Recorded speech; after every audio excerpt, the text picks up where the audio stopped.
तो आपण माने सेठी उपस्थित थिले देखुछन्ती केमती कोन उठुथिला पडुथिला योगी जोगी नारे तेणु बहुत उत्साहित कर देई गले एवं गोटे नुआ जोश भरी देई गले समस्त मध्य आगामी दिन रे जो समस्ते जो मन बळैचन्ती एक परिवर्तन करिवे एवं ताकू आउरी सुदृढ़ करिकी जोगी जी गले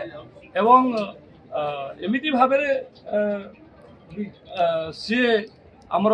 भारतीय जनता पार्टी कर्मी मान कहले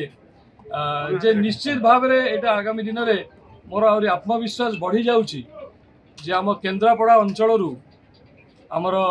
सांसद प्रार्थी श्री बैजयंत पंडा एवं सातटी निर्वाचन मंडली जिते जन विधायक होती समस्ते निश्चित भाव में विजय लाभ करेंगे जो आज भाषण थिला जहाँ भी से कहले गोटे रूम टांकुरई देला एवं मु स्टेज पर बसला बेले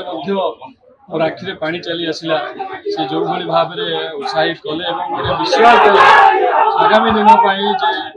जो स्वप्न समस्ते देखुंट गोटे परिवर्तन आनिबार ये 25 वर्ष गोटे भ्रष्ट सरकार को गलैबार गोटे इतिहास सृष्टि करिबार से विश्वास को आगे दृढ़ करके देखो निश्चित भाव में ओडिशा रे भ्रष्टाचार उपरे चोरी उपरे बेईमानी उपरे निश्चित भाव में बुलडोजर चलिबो आ बुलडोजर चलेबे